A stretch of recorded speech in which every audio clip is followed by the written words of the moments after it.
Bonjour à tous, voilà, hop, ça bouge un peu, je fais mes petits réglages.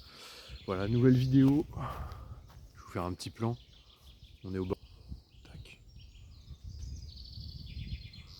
Je vais m'éloigner un petit peu, il y a un pêcheur juste pas loin.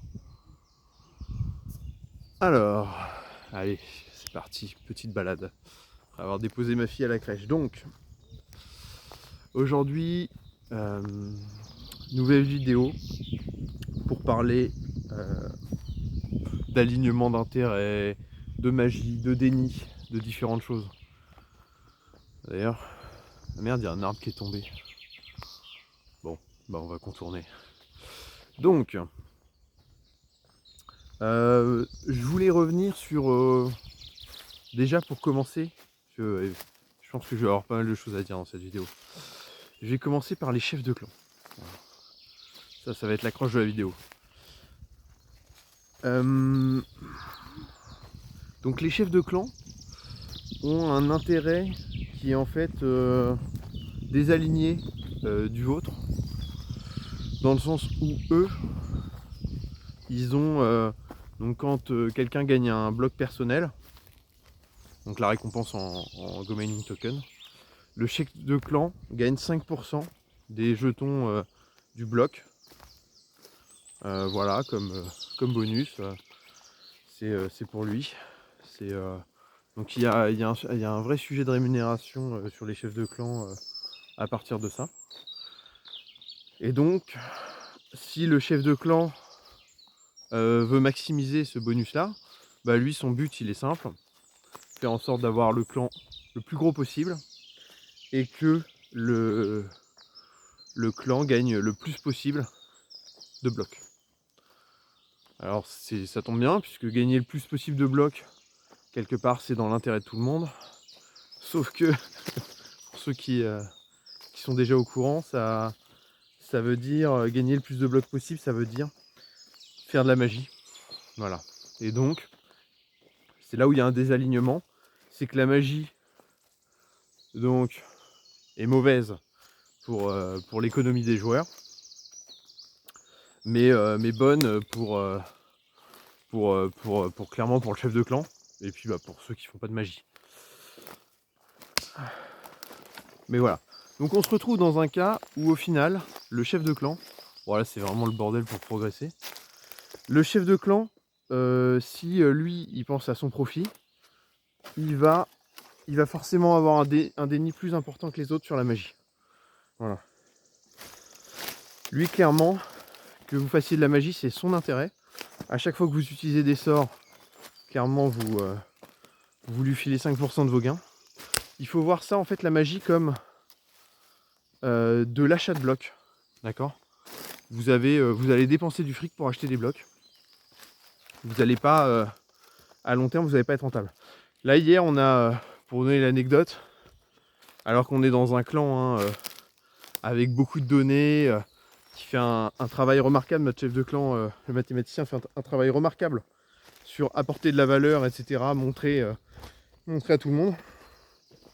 Et bien hier, il y avait dans la conversation du clan, il y avait un des nouveaux mages là, justement, donc qui lui nous expliquait que pour ce cycle-là, il a dépensé 2500 GMT et que là, il est à 4000 GMT de gain.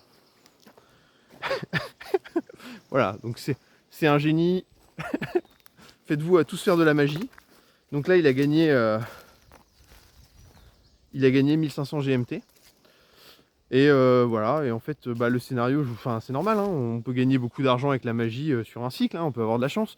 De la même manière que sans magie, tout d'un coup, on peut tomber sur un x32 en n'ayant utilisé aucun sort, et on se retrouve à gagner énormément d'argent. Bon voilà, hein, ça c'est toute la variabilité, le facteur chance qu'il y a, mais même la chance est cyclique. Donc, dans les prochains cycles, ce qui va se passer, c'est quoi ? Bah, le mage, il va claquer à nouveau 2500 GMT dans des sorts. Puis là, pas de bol. Cycle moins bon, etc. Il va gagner quoi ? 500 GMT. Il aura perdu 2000 GMT, donc il en avait gagné 1000. Au final, il sera en perte de 500. Mais alors, il y a une certitude, c'est que il viendra pas nous dire il va pas venir nous dire ah vous aviez raison, c'est pas rentable. Voilà. Les gens ont un gros déni vis-à-vis de la magie. Ils mettent en avant leurs gains. Et puis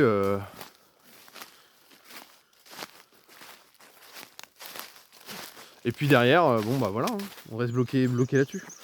Nous, il faut bien comprendre que à quel point, hein, pour vous dire à quel point, pour nous les mages, c'est des pigeons. Je vous ai parlé du fait qu'on était parti dans Dune, une partie du clan, parce qu'on voyait une opportunité à court terme. Bah, je vais vous expliquer ce que c'est que cette opportunité à court terme dont on a parlé. C'est qu'on s'est aperçu que Dune était le clan où il y avait le plus fort taux de magie. Voilà, donc là je pense que vous comprenez à comprendre. On s'est dit tiens, il y a à bouffer là-bas, d'accord? Il y a tout un tas de pigeons qui balancent leur thune dans de la magie. Ça gonfle les récompenses, etc. Donc on y va, d'accord? Et on va rester dans Dune tant qu'il y aura une utilisation de magie supérieure à toutes les autres ligues. Évidemment que voilà, on considère que Odyssée reste la meilleure ligue sur du long terme, mais là pour du court terme, clairement Dune est très intéressant. Et c'est justement grâce aux mages. Et pourquoi justement c'est du court terme? Puisque bah, les mages, par définition, ils achètent leurs blocs. Donc vu qu'ils achètent leurs blocs, ils vont finir par monter en fait. Indéniablement, tous ceux qui utilisent beaucoup de magie vont monter petit à petit. Et d'ailleurs, après, une fois qu'on a commencé à rentrer dans la logique de ma performance provient de ma magie et non pas de mes TH, on se retrouve un peu bloqué. Parce que si on arrête la magie, on n'a aucun relais de puissance. Et donc là, il y a toute une partie de mages, et c'est aussi ça, hein, je pense, les mages qui nous rejoignent. C'est-à-dire qu'ils ne développent pas leur TH, donc résultat, ils n'ont vraiment aucun relais de puissance, et ils sont bloqués parce que s'ils arrêtent de faire de la magie, en gros, bah, il ne se passe plus rien du tout. Donc ils gagnent plus de blocs, etc. Ils ont pas envie de repasser par des cycles comme ça, je pense. Donc, évidemment qu'à long terme, donc tous les mages vont monter, mais voilà, ils vont être condamnés à faire de la magie et donc à sous-performer. Après, voilà, hein, c'est-à-dire que si nous on fait 30 ou 40% de performance, de ROI ou plus, bah eux ils vont se satisfaire peut-être d'être à 15%, vous voyez, 10% ou je ne sais quoi. Donc voilà, donc vraiment c'était pour revenir sur ça. Et puis il y a aussi autre chose, puisqu'on parle un petit peu des clans, de quel est l'intérêt des clans. Il y a pas mal de choses à dire. Nous on a, donc par rapport à cette récompense, moi je trouve ça logique que dans le cas de notre chef de clan, au vu de tout le travail qu'il fournit, les analyses mathématiques, voilà, à chercher justement les bonnes opportunités, etc., il apporte une telle plus-value. Je trouve ça normal qu'il ait une récompense comme ça. La question se pose quand le chef de clan a peu d'impact, qu'il n'y ait aucune stratégie, que c'est juste de l'animation et qu'il y a d'autres joueurs qui font aussi de l'animation. Là peut-être que ça peut être juste qu'il y ait des rotations. Nous là sur Dune justement c'est ce qu'on fait pour booster les performances du clan, hein. C'est pour montrer à quel point quand même le chef de clan est pas avare. C'est que là à chaque cycle on a défini un ordre et à chaque cycle on va changer le chef de clan justement pour booster un peu tous les joueurs qui vont dans Dune, pour que tout le monde profite en gros des bonus de blocs. Et clairement quand on fait des blocs à donc on en fait à, ils valent un peu plus de 100 GMT les blocs dans Dune. Je sais pas, on va en miner entre 100 et 150. Donc évidemment directement quand on est entre 500 600 GMT, vous voyez, en tout cas pour moi, pour des performances comme moi, en plus des récompenses habituelles, voilà, c'est un gros boost, hein. Ça nous fait une semaine non négligeable quoi. Donc ça c'est très appréciable. Et c'est vrai que doit y en avoir des clans où je pense, enfin ça me paraît logique, hein, où il y a une rotation. Après c'est des clans sûrement à plus petite échelle où le pouvoir est partagé entre quelques personnes, et évidemment dès qu'on fait rejoindre quelqu'un, un nouveau ou autre, on va pas prendre le risque de lui mettre la présidence quoi.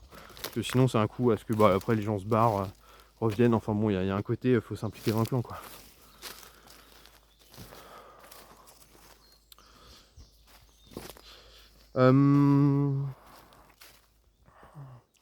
Écoutez, n'hésitez pas à réagir, à me dire ce que vous pensez de la magie, de votre chef de clan. Voilà.